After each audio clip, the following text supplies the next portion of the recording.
오늘 이 시간 살펴볼 말씀이 사도행전에 나오는 첫 치유 사건인데요. 내용은 간단합니다.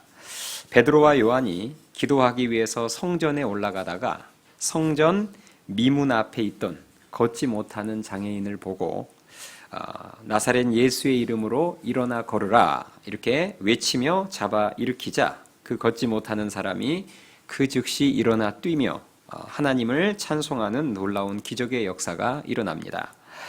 이 사건이 우리들에게 주는 메시지들을 이 시간 몇 가지 살펴보도록 하겠습니다.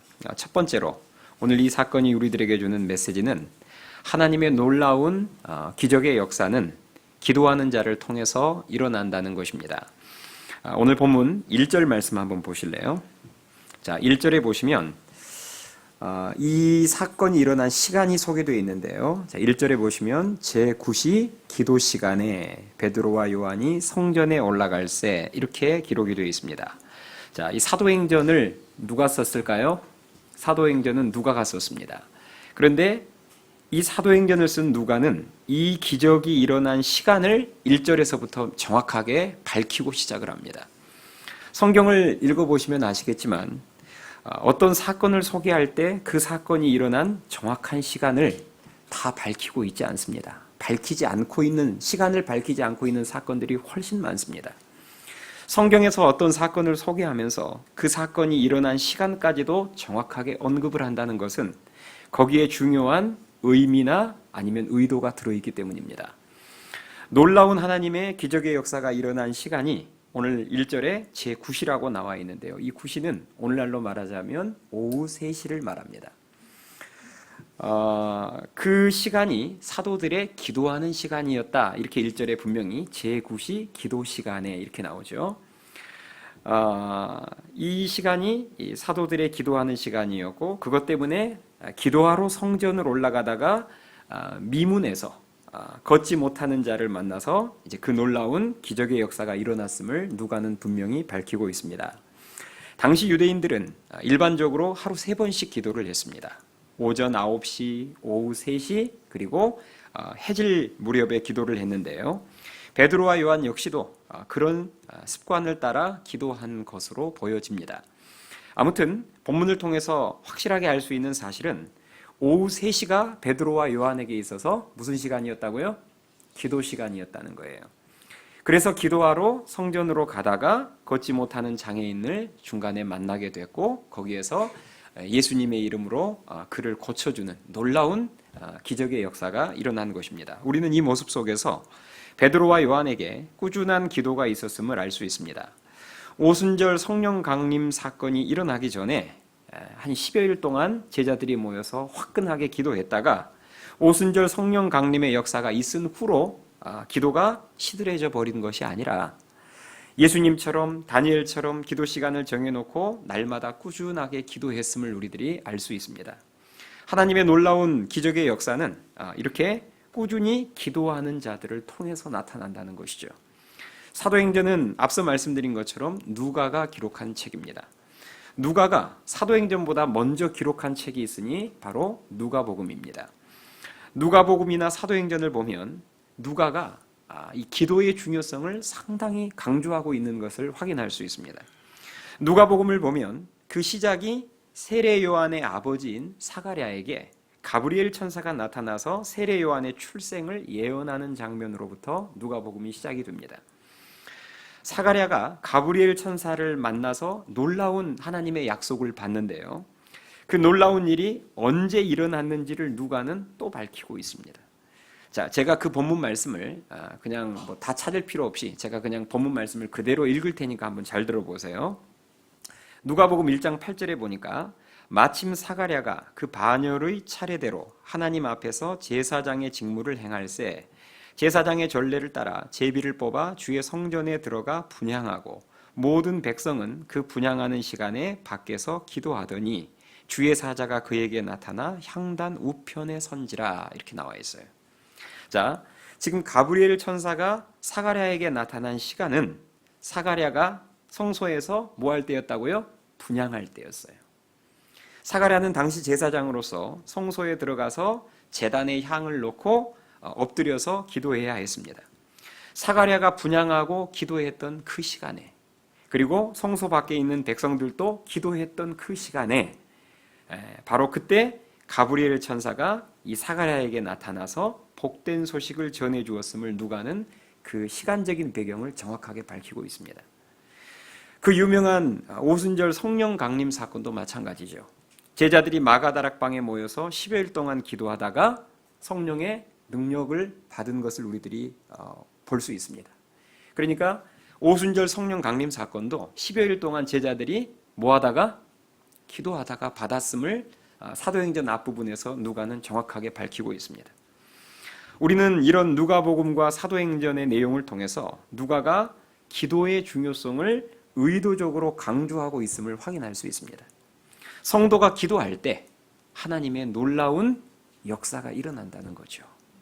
그것을 우리들에게, 그 중요한 사실을 우리들에게 전하고 싶었던 것입니다. 그래서 오늘 본문 말씀도 그냥 성전에 가는 길에 이런 이 하반신 장애인을 일으키는 역사가 일어났다 하면 될 것을 앞에 굳이 제9시 기도 시간에 라고 밝힌 이유는 이제 그런 의도도 들어있다라는 것이죠. 여러분, 그렇습니다. 성도가 기도할 때 하나님의 역사는 가장 강력하고도 활발하게 일어남을 믿으실 수 있기 바랍니다. 우리가 기도할 때 하나님이 천사들을 통해서 일하시고, 우리가 기도할 때 성령의 능력이 우리 가운데 임하며, 우리가 기도할 때 치유의 역사도 일어남을 믿으실 수 있기 바랍니다. 그러므로 우리도 삶 가운데 하나님의 놀라운 기적의 역사를 기대한다면 기도해야 합니다. 특별한 때 잠깐 반짝 하다가 시들해져 버리는 그런 기도 말고, 오늘 본문에 나오는 베드로와 요한처럼 규칙적인 기도 시간을 정해놓고 꾸준히 기도해야 된다는 거예요. 무엇이든지 단회적이거나 한시적인 것은 힘이 없습니다. 운동도 공부도 특정 기간 반짝해서는 어떤 효과를 보기가 어렵습니다. 그건 여러분 누구나 다 아는 사실 아닙니까? 단회적으로, 발작적으로 뭐 한 10여일 반짝해, 그게 여러분 무슨 큰 그 열매가 있겠어요? 영적인 것도 마찬가지라는 것이죠. 기도 역시도 무슨 수련회 때만 반짝하고 수련회 끝나면 또 기도를 쉬어버리고, 특별 새벽 기도 때 반짝 기도했다가 또 특별 새벽 기도에 끝나버리면 기도가 사라져버리는 그런 삶을 통해서는 하나님의 큰 능력의 역사를 경험하기가 어렵다는 거예요. 날마다 규칙적이고 꾸준히 기도하는 겸손함이 우리들에게 있을 때 하나님은 그 겸손을 통해서 크신 능력을 나타냄을 믿으실 수 있기 바랍니다. 2019년 하반기에 여러분들이 삶 가운데 놀라운 하나님의 기적의 역사를 경험하시기 원한다면 사도 오늘 본문에 나오는 사도들처럼 규칙적인 기도부터 시작해야 합니다. 특세 이후에 기도의 자리에서 멀어져 버렸다면 다시 그것부터 회복하셔야 합니다. 그래야 오늘 본문에 나오는 사도들처럼 나의 기도를 통해서 큰 역사를 이루시는 하나님의 능력을 경험하면서 능력의 통로로 또 은혜의 통로로 기적의 통로로 쓰임받을 수 있음을 믿으실 수 있기 바랍니다. 오늘 본문에 나오는 사건이 우리들에게 주는 두 번째 메시지는 하나님의 놀라운 기적의 역사는 믿음이 있는 자를 통해서 나타난다는 것입니다. 오늘 본문 말씀을 보시면 기도하러 성전에 가는 베드로와 요한을 이 미문에 앉아있던 이 하반신 장애인이 그 기도하러 성전에 가는 베드로와 요한을 보고 구걸을 해요. 한 푼 달라는 거죠. 자, 오늘 본문 5절 말씀을 봅시다. 자, 5절 말씀에 보시면 그가 그들에게서 뭘 얻을까? 무엇을 얻을까 하여 바라보거늘, 이렇게 5절에 기록되어 있어요. 자, 여기에서 무엇을 얻을까? 이 무엇은 돈을 말합니다. 돈을 의미해요. 그래서 그것을 안 베드로가 그 걷지 못하는 자를 향해서 그 다음 절에 보면 이렇게 말하죠. 자, 6절 말씀 보세요. 자, 6절 말씀 보면 베드로가 이르되 뭐는 내게 없거니와, 우리가 이제 이 말씀을 보면서 앞에서 무엇을 얻을까 바라봤다는데 그 무엇이 바로 은과 금이었구나. 오늘날로 말하자면 이게 돈이죠. 돈을 구걸했음을 알 수 있습니다. 그런데 지금 베드로의 말은 이런 거예요. 자, 계속 읽어볼게요. 제가 6절 다시. 베드로가 이르되 은과 금은 내게 없거니와 내게 있는 이것을 내게 주노니 나사렛 예수 그리스도의 이름으로 일어나 걸으라 하고 이렇게 베드로가 외칩니다. 그러니까 지금 베드로 말은 이런 거죠. 네가 지금 나에게 바라는 그 돈, 그 금과 은은 내게 없다. 그러나 그보다 더 좋은 것이 내게 있으니 그것이 바로 예수 그리스도의 능력이라는 것입니다.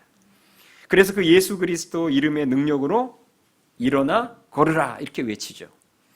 자, 지금 이 이야기가 성경에 나오는 이야기고 베드로, 다시 말해서 남의 이야기여서 그렇지 걷지 못하는 자를 향해서 일어나 걸으라 이렇게 외치는 것이 여러분 정말 어려운 일입니다. 그렇죠?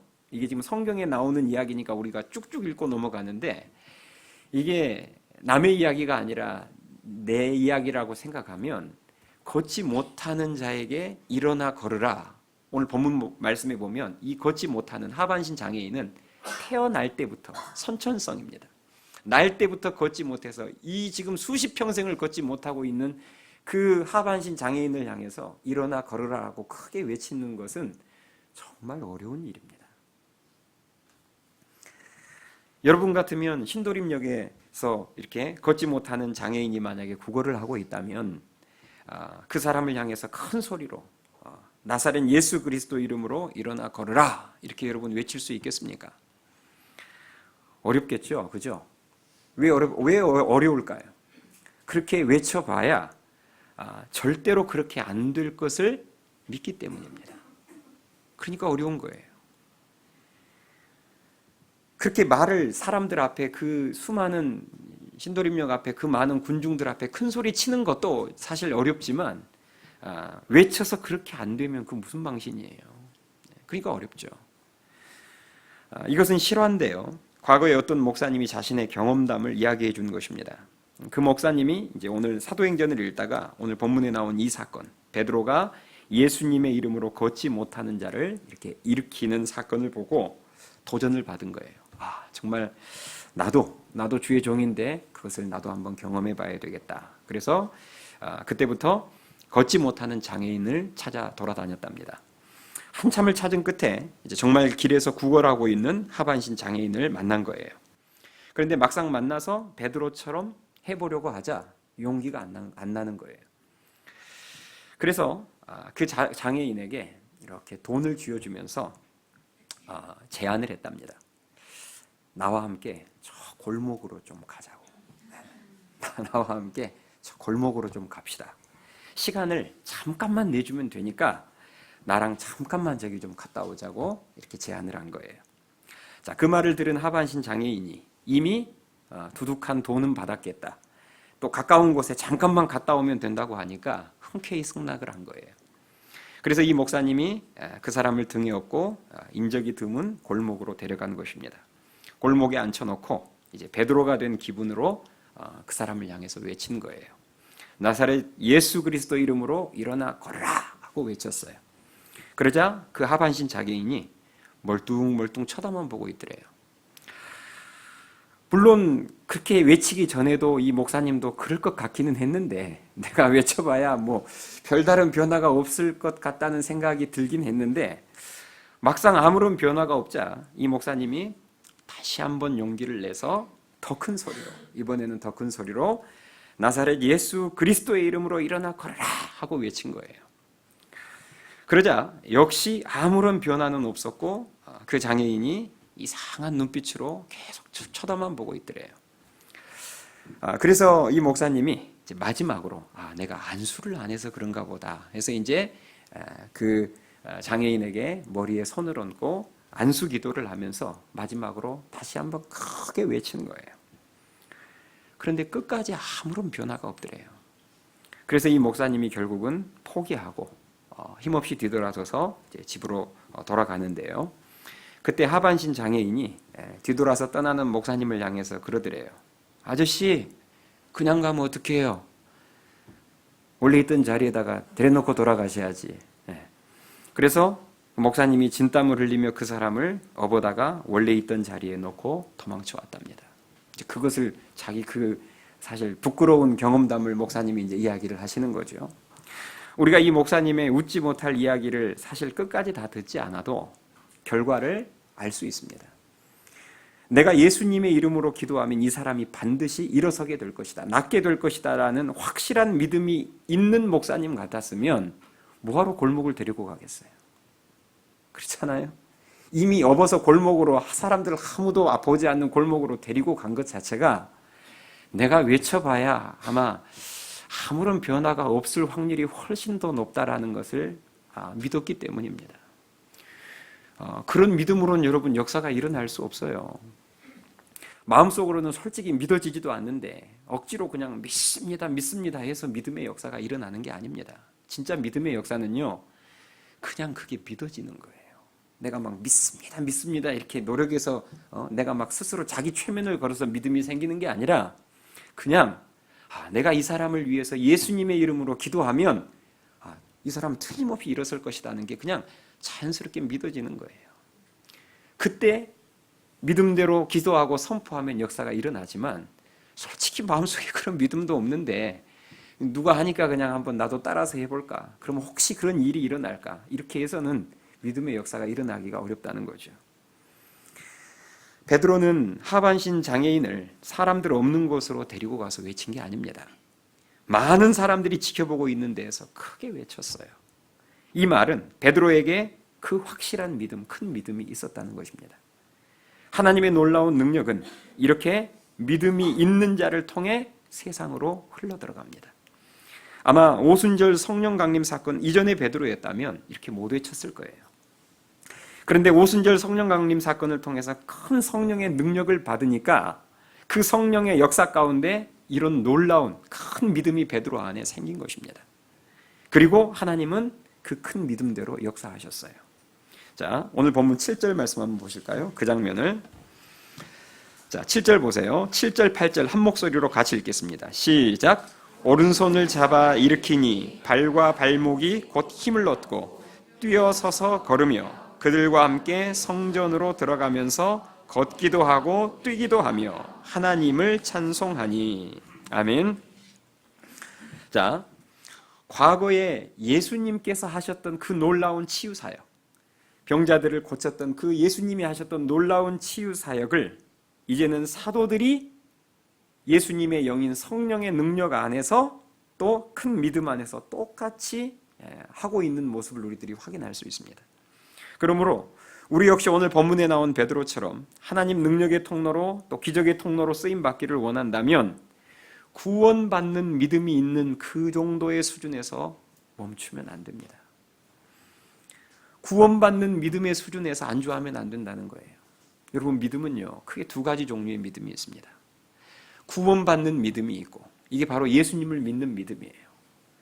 나 같은 죄인을 용서해 주시기 위해서 2000여 년 전에 예수님이, 하나님의 아들이신 예수님이 이 땅에 오셨고 그분이 나를 대신해서 십자가에 피 흘려 죽으시고 3일 만에 부활하셨다. 그분을 믿으면 내 죄 사함을 받고 내가 천국 갈 수 있다. 이게 바로 구원받는 데 필요한 믿음입니다. 그런데 또 하나의 믿음이 있으니 그 또 하나의 믿음이 뭐냐면 세상을 이기는 믿음이에요. 우리가 흔히 저 권사님은 믿음이 엄청 좋은데 저 집사님은 믿음이 별로 안 좋다. 이때는 구원받는 믿음을 말하는 게 아니라 무슨 믿음을 말할까요? 세상을 이기는 믿음의 차이를 말하는 거예요. 구원받는 믿음이 있는 그 수준에서 안주하면 안 된단 말이죠. 사복음서에 나오는 제자들의 모습을 보면 구원받은 믿음만 있었던 그런 모습이었습니다. 하나님의 아들이신 예수님을 믿는 믿음만 있었지 내 안에 있는 죄를 이기고 핍박과 고난을 이겨내며 복음을 전할 수 있는 그 사역을 위한 큰 믿음, 세상을 이기는 믿음, 사역을 위한 성령의 능력은 사복음서에 나오는 제자들에게는 찾아보기가 어렵습니다. 그래서 예수님께서 그 사복음서에 나오는 제자들을 보면 예수님을 안 믿는 건 아니에요. 이 말은 무슨 말이냐면 구원받는 믿음은 있었다는 거죠. 그런데 세상을 이기는 큰 믿음이 없으니 예수님의 존재는 믿는데 늘 넘어지는 모습입니다. 늘 넘어지잖아요. 십자가 고난 앞에서 도망가고 부인하고 자신의 구원을 위한 믿음만 있으니까 복음 전파에는 귀하게 쓰임받지 못하는 그런 모습을 볼 수 있습니다. 그래서 예수님께서 승천하시면서 제자들에게 제일 먼저 부탁한 게 뭐냐면 너희들 지금 그 구원받는 믿음만 있어서는 축복의 통로로, 구원의 통로로, 능력의 통로로 쓰임 받을 수 없어. 그래서 너희들에게는 너희들은 성령의 능력을 힘입어야 돼. 위로부터 그 성령의 능력이 임할 때까지 너희들은 예루살렘 성을 떠나지 말고 그 능력을 기다려. 이게 예수님께서 승천하시기 전에 제자들에게 하신 말씀입니다. 오늘 본문에 나오는 사건은 교회가 세상을 향해서 무엇을 주어야 하는지를 잘 보여주고 있습니다. 교회가 세상을 향해서 주어야 할 가장 중요한 것은 금과 은이 아닙니다. 예수 그리스도의 복음과 그 능력을 전해줘야 된다는 거예요. 아멘 하십니까? 그래서 토마스 아퀴나스가 이런 말을 했습니다. 초대 교회는 금과 은은 없었지만 예수 그리스도의 능력이 있었다. 그러나 오늘날 교회는 금과 은은 많은데 예수 그리스도의 능력을 잃어버렸다. 저는 맞는 말이라고 생각합니다. 오늘날 교회가 세상의 가난한 사람들을 향해서 금과 은을 나눠주는 구제 사역도 해야 합니다. 그 사역이 필요 없다는 말이 아니에요. 그러나 구제 사역만 해서는 안 됩니다. 구제 사역도 필요하지만, 금과 은을 나눠주는 구제 사역도 필요하지만, 역시 교회의 가장 주된 사역은, 가장 중요한 사역은 예수 그리스도의 복음과 그 능력을 전해주는 전도 사역임을, 선교 사역임을 믿으실 수 있기 바랍니다. 교회가 복음은 전하지 않고 오직 금과 은만 나눠주고 있다면 그것은 여러분 문제 있는 교회예요. 우리가 가난한 자에게 금과 은만 나눠주면 그건 여러분 얼마 가지 못해서 떨어지고 바닥납니다. 영원한 도움은 될 수 없다는 거죠. 그러나 우리가 복음을 전해줘서 그 사람이 예수님을 믿게 되면, 그래서 바른 신앙이 그 사람에게 자리 잡게 되면 그 사람은 믿음 안에서 하나님으로부터 필요한 모든 것을 평생토록 공급받으며 살아갈 것입니다. 바라기는 베드로처럼 진리의 말씀과 성령의 역사 안에서 큰 믿음을 소유하셔서 구원받는 믿음의 수준 정도가 아니라 이제는 세상을 넉넉히 이기는 그 믿음, 그 큰 믿음을 소유하셔서 하나님의 능력과 기적의 통로로 귀하게 쓰임받을 받을 수 있기를 주님의 이름으로 축원합니다. 오늘 본문이 주는 마지막 메시지는 하나님의 놀라운 기적의 역사는 주님의 마음이 있는 자를 통해서 나타난다는 것입니다. 제가 방금 여러분들에게 앞서 두 가지를 말씀드렸어요. 기도하는 기도의 사람들을 통해서 하나님의 능력의 역사, 기적의 역사가 나타나고요. 두 번째는 뭐라 그랬죠? 믿음이 있는 사람. 간신히 구원받는 믿음 정도가 아니라 세상을 이기는 큰 믿음이 있는 사람들을 통해서 하나님의 놀라운 능력의 역사가 세상으로 흘러가고요. 마지막으로는 주님의 마음이 있는 자, 주님의 마음을 소유한 자를 통해서 하나님의 능력은 세상을 향해서 흘러간다는 것입니다. 우리가 이제 사도행전을 보면요, 사복음서에 나오는 이 사도들의 모습과는 너무나 많이 달라진, 아름답게 변화된 사도들의 모습을 확인할 수 있습니다. 그 달라진 대표적인 모습이 오늘 본문에 소개되어 있는데요, 바로 그게 주님의 마음을 품게 된 모습이에요.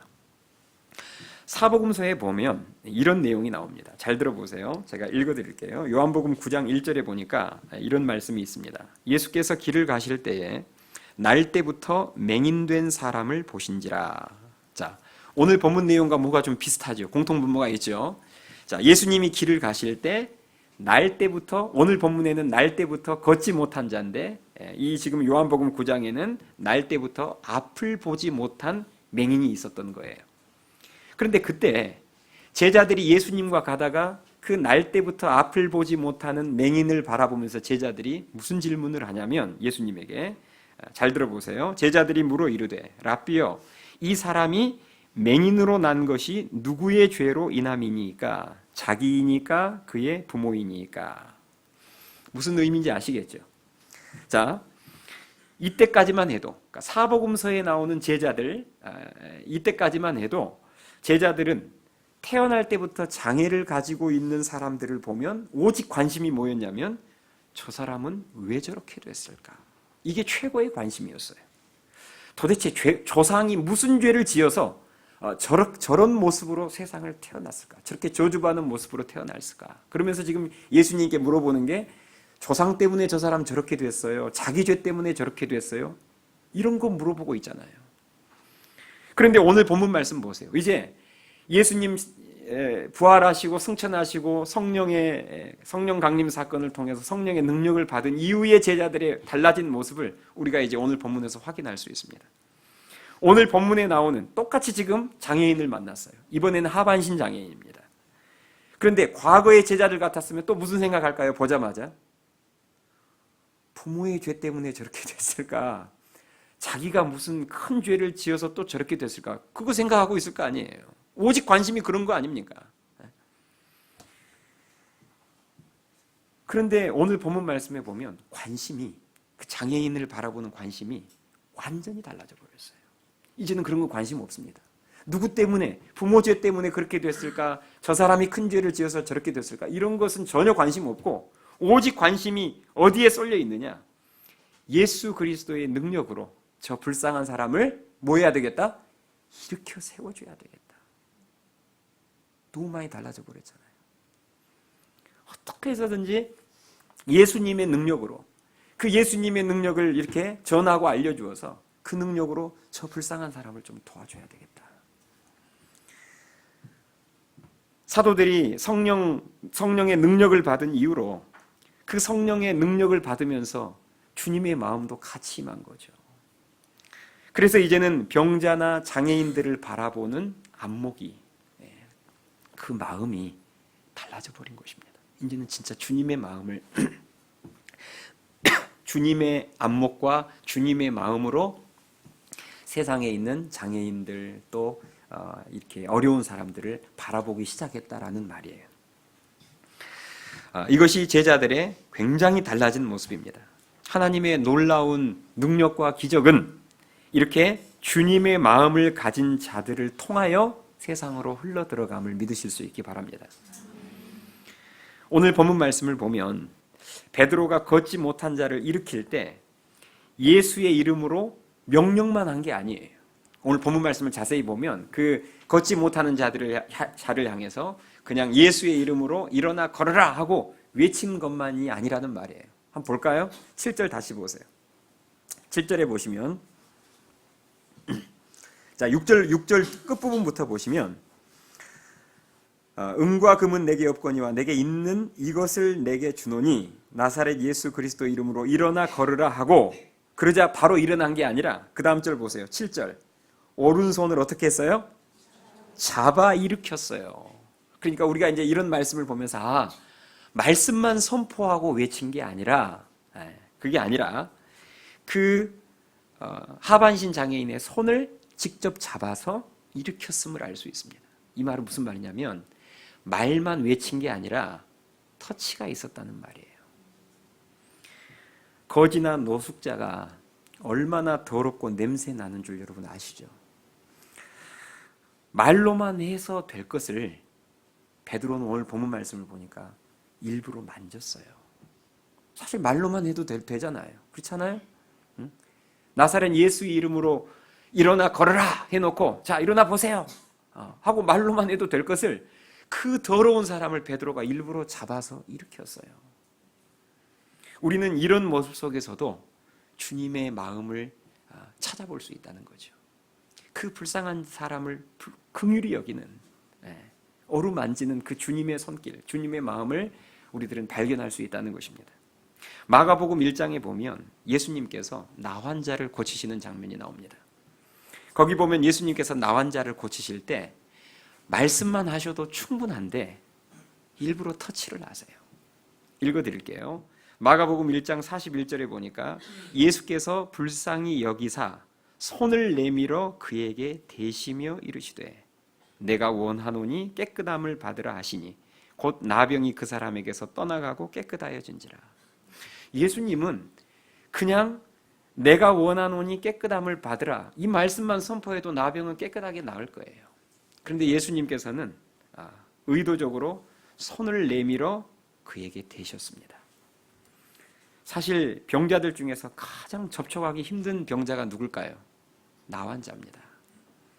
예수님께서는 말씀만으로도 충분히 고치실 수 있음에도 불구하고 모든 사람이 만지는 것은커녕 가까이 하는 것조차도 기피하는 그 나환자.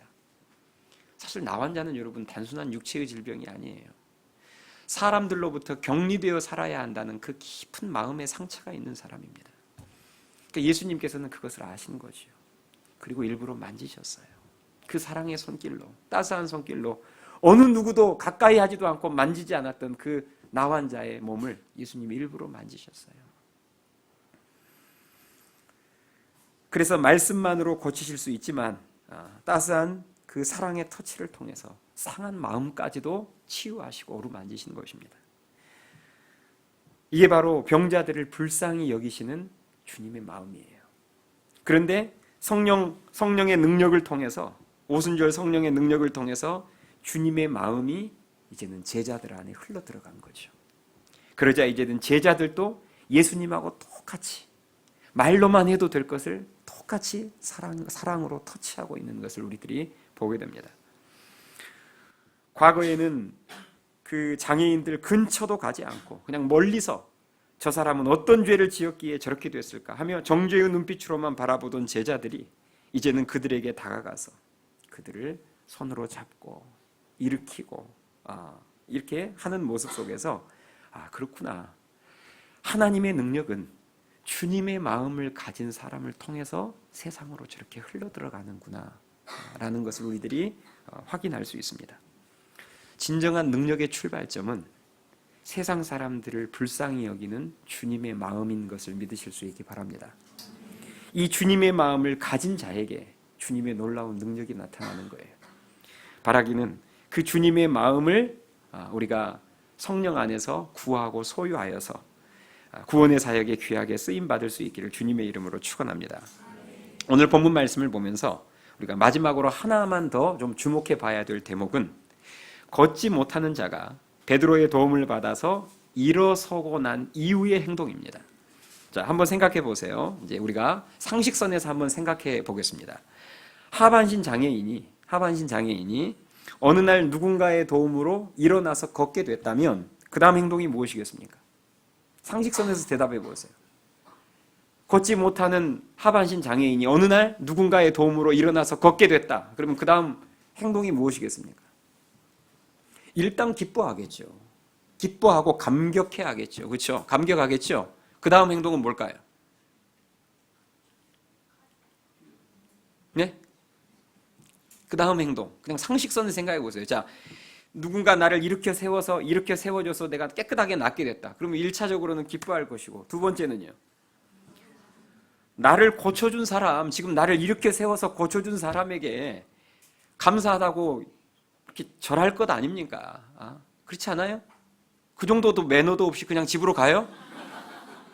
여러분 상식 수준이, 매너 수준이 그 정도입니까? 아니 그래도 나를 잡아서 일으켜주고 나를 고쳐줬는데 기뻐한 다음에는 나를 고쳐준 그 사람에게 저 같으면 수십 번이라도 절을 하면서 정말 고맙습니다. 너무너무 고맙습니다. 할 거 아니에요. 네? 그러니까 오늘 본문 말씀으로 하자면 베드로에게 감사 인사를 하면서 베드로를 찬양했겠죠. 그런데 베드로 찬양하고 이제 집으로 돌아갔겠죠. 그 다음은 집으로 돌아갔을 텐데 오늘 본문 말씀을 보면 그렇지 않았다는 것을 확인할 수 있습니다. 자, 한번 볼까요? 이제 우리가 살펴볼 마지막 말씀입니다. 8절 말씀 보세요. 자, 8절 뛰어서서 걸으며 그들과 함께 어디로 들어가면서? 네. 자, 여기 보면 지금 뛰어서서 걸으며 그들과 함께 성전으로 들어가면서 걷기도 하고 뛰기도 하며 누구를 찬송했다고요? 베드로가 아닙니다. 우리 생각에는 베드로를 찬송하면서 집으로 갈 것 같은데 성경은 그렇게 말하고 있잖아요. 하나님을 찬송하면서 성전으로 같이 들어갔다고 나옵니다. 우리는 이 모습을 보면서 이 치유의 역사를 계기로 해서 지금 베드로와 요한이 이 장애인을 병만 고쳐준 게 아니라 뭐 했음을 알 수 있습니까? 전도한 거예요. 그러니까 하나님을 찬송하면서 성전으로 같이 들어가는 거죠. 만약에 육체의 질병만 고쳐줬다면 베드로를 찬송하면서 집으로 돌아갔을 거예요. 그러니까 우리가 이런 말씀을 보면서 이 치유의 사역을 계기로 사도들이 전도를 했구나. 그래서 그 길로 곧장 집으로 가야 될 사람인데 같이 성전으로 들어가는 것을 보게 됩니다. 이것이 바로 하나님의 동역자로 부름받은 사도들의 사명이었고 오늘날 하나님의 동역자로 역시 부름받은 저와 여러분들의 사명인 줄 믿습니다.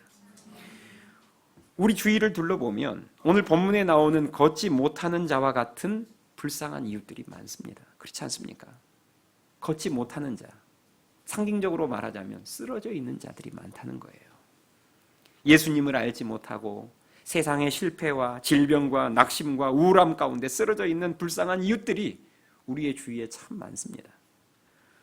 오늘도 오늘 하루를 살면서도 우리가 스쳐 지나갔던 사람들 중에서는 그렇게 쓰러져 있는 불쌍한 이웃들이 참 많습니다. 우리 핸드폰 안에는 그렇게 오늘도 세상의 실패와 좌절과 낙심 가운데 쓰러져 간 사람들의 전화번호가 우리 핸드폰 안에만도 꽤 많이 저장되어 있을 거예요. 그들과 어쩌다가 연락이 되거나 마주치면 그들이 우리들을 바라보면서 구하는 게 있어요. 뭘 구할까요? 자, 어쩌다가 그렇게 세상적으로 실패하고 낙심에 빠져 있고 이런 사람들이 어쩌다가 우리와 연락이 되고 마주쳤을 때 그들이 우리에게 뭔가를 구한다면 뭘 구할까요? 오늘 이 본문에 나오는 하반신 장애인은 금과 은을 그걸 좀 나한테 줄 수 있을까 이렇게 구하잖아요. 그러면 오늘날 세상 사람들, 내가 아는 세상 사람들이 어려움 가운데 나를 만나면 뭘 구할까요? 그들 역시도 금과 은을 구할 때도 있고요. 그렇잖아요? 아니면 술 한 잔만 사주라. 요즘 내 마음이 너무 심란하다. 술 한 잔만 사주라. 우리에게 술을 구할 수도 있습니다. 아니면 함께 식사하고 영화 한 편만 같이 보자고 하든지, 아니면 나하고 함께 바람 좀 쐬자고 여행을 제안하든지, 아니면 내가 요즘 너무 일이 바쁘고 힘드니까 내 업무를 좀 도와달라고 하든지 뭔가를 우리에게 구하겠죠. 우리가 그런 이웃들을 오늘 베드로의 눈으로 바라볼 수 있어야 합니다. 주님의 눈과 마음으로 불쌍히 바라볼 수 있어야 된다는 거죠. 저들에게 진짜 필요한 것은 금과 은이 아니라 뭐다? 예수 그리스도의 능력이다. 예수 그리스도의 사랑이다. 그래서 우리가 그들을 태신자로 품고 규칙적으로 기도해 줘야 될 것이며, 더 나아가서 내 삶을 통해서 살아 역사하시는 하나님의 능력을 내 삶을 통해서 그들에게 보여줘야 될 것이며,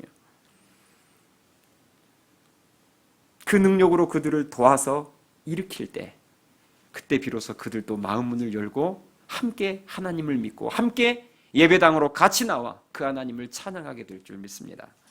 저는 바라기는 저와 여러분이 오늘 이 말씀을 마음속에 새기면서, 하나님, 정말 제가 하나님께 오늘 본문에 나온 베드로와 요한처럼 하나님께 늘 기도에 힘쓰는 기도의 사람이 될 수 있게 하나님 저에게 은혜를 베풀어 주시고 큰 믿음의 사람이 될 수 있게 도와주시고, 무엇보다 주님의 마음을 품은 자가 될 수 있게 도와주셔서 하나님의 그 놀라운 기적과 같은 능력이 나를 통해서, 그 구원의 은혜가 나를 통해서 세상으로 흘러갈 수 있도록, 그렇게 귀하게 쓰임받는 제가 될 수 있도록 하나님 저를 사용해 주십시오. 그렇게 여러분들이 간절히 기도하시고 다가오는 새생명 축제 때 그렇게 귀하게 쓰임받을 수 있기를 주님의 이름으로 축원합니다.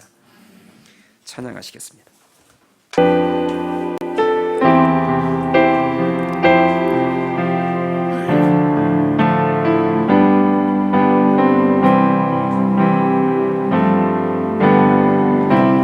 매일 스치는 사람들 내게 무얼 원하나, 공허한 그 눈빛은 무엇으로 채우나, 모두 자기 고통과 두려움 가득 감춰진 울음소리, 주님 들으시네.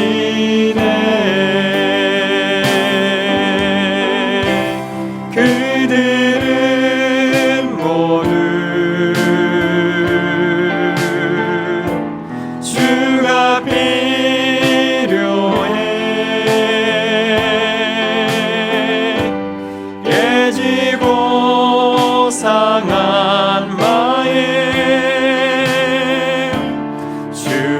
여시네. 그들은 모두 주가 필요해. 모두 알게 되리. 사랑의 주님. 2절 고백합니다. 캄캄한 세상에서 캄캄한 세상에서 빛으로 부름받아 잃어버린 자들과 나누라고 하시네. 주의 사랑으로만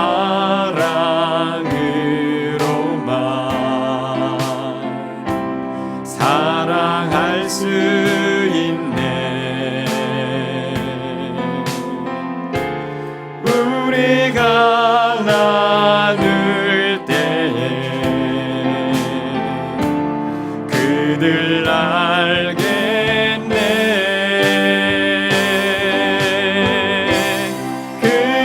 그들은 모두 주가 필요해. 깨지고 상한 마음 주가 여시네.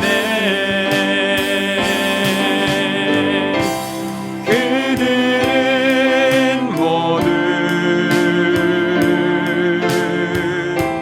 주가 필요해.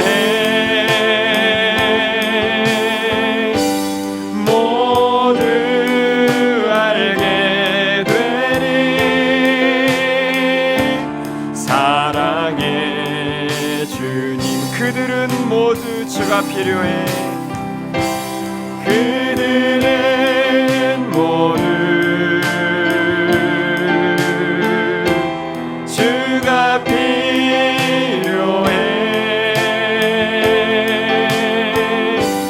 깨지고 상한 마음 주가 여시네. 그들은 모두 주가 필요해.